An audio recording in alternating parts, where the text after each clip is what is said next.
Reddipalle Obaiah, the Buddhist society of India Nandyal జిల్లా అధ్యక్షులుగా పనిచేస్తున్నాము.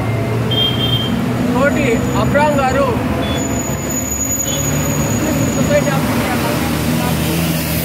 రెగ్యులర్గా పనిచేస్తున్నారు.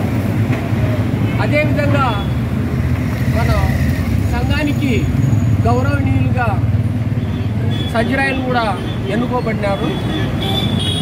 జిల్లా కమిటీ ఏర్పాటైంది. ఏర్పాటు అయినప్పటి నుంచి కూడా బౌద్ధ సంఘం తరఫున బహుజనులకు బౌద్ధ ధర్మాన్ని బోధిస్తూ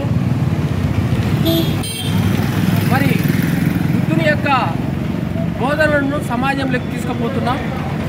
దీంట్లో భాగంగా పోయిన నెల 24వ తారీఖున నంద్యాలలో ధమ్మచక్ర పరివర్తన దినోత్సవం నాడు మన అబ్రహాం అశోక్ గారు ధమ్మదీక్ష తీసుకున్నారు. దాంట్లో భాగంగా ఈరోజు మేము ధృవీకరణ పత్రాన్ని ఇవ్వడానికి మన ఊరు వచ్చాం. మరి మీరంతా సంఘీభావాన్ని తెలియజేస్తున్నందుకు పేరు పేరున ప్రత్యేక ధన్యవాదాలు తెలుపుకుంటున్నాను. జిల్లా కమిటీ తరఫున మీకందరికీ పేరు పేరున ధన్యవాదాలు. ఈ యొక్క బౌద్ధ సంఘం యొక్క ముఖ్య విషయాలను కొన్నిటిని మీతో పంచుకుంటాను. ఈ బుద్ధిస్ట్ 55లో ఏర్పాటు చేశారు. అప్పటి నుంచి ఇప్పటి వరకు అనేక రకాలుగా దీన్ని ముందుకు తీసుకుపోతున్నారు. బుద్ధిస్ట్ సొసైటీ ఆఫ్ ఇండియా ముఖ్య ఉద్దేశం ఏంటంటే బహుజనులను ప్రభుత్వ భారత్ వైపు నడిపించాలి. ప్రభుత్వ భారత్ అంటే ఏంటి? మరి ప్రభుత్వ భారత్ అంటే బాబాసాహెబ్ అంబేద్కర్ గారు చెప్పిన భాషలో ఈ దేశాన్ని బుద్ధ దేశంగా మారుస్తాము. బుద్ధుడు 1000 సంవత్సరాల పరిపాలనలో బౌద్ధ రాజులు ఈ దేశాన్ని 1000 సంవత్సరాలు పరిపాలించారు. బహుజనులకు విద్య, ఉద్యోగము, మరి సంక్షేమము, రాజకీయ అవకాశాలు బహుజనులకు ఈ 1000 సంవత్సరాలు సుభిక్షంగా ఈ భారతదేశంలో జరిగింది.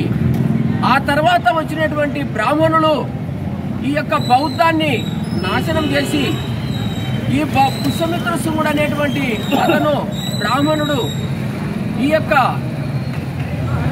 బౌద్ధాన్ని సంపూర్తిగా నాశనం చేసిన తర్వాతనే బహుజనులు అనేక కులాలుగా విడిపోయి ఆ కులాలకు అట్రానితనాన్ని అంటగట్టి బానిసలుగా చేసుకున్నాడనేది ఈ భారతదేశంలో ఉన్నటువంటి చరిత్ర. ఇప్పుడు బౌద్ధాన్ని బహుజనులు ఎందుకు తీసుకోవాలనేది వివరంగా మీకు తెలియజేస్తున్నాం. బౌద్ధాన్ని ఎందుకు తీసుకోవాలని అంటే ఇక్కడ రెండు కారణాలు. దళిత బహుజనులు అంటరానితనం నుండి బయటపడాలంటే బుద్ధిజం అనేది స్వీకరించాలి. బౌద్ధ మతమే శరణ్యం.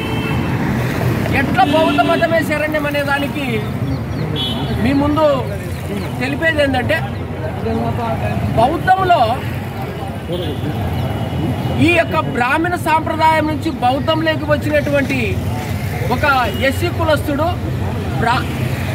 మరి బ్రాహ్మణ సాంప్రదాయం అంటే హిందూ సాంప్రదాయంలో నుంచి వచ్చినటువంటి ఒక బీసీ కులస్తుడు వాళ్ళిద్దరూ ప్రేమించుకొని పెళ్లి చేసుకున్నా, సంప్రదాయబద్ధంగా మాట్లాడుకొని పెళ్లి చేసుకున్నా వాళ్ళ మీద దాడులు జరగవు. వాళ్ళను బౌద్ధ సంఘము మంచి సంప్రదాయ సంస్కృతిలో నిలబెడుతూ వాళ్ళు పెళ్లి చేసుకునేటువంటి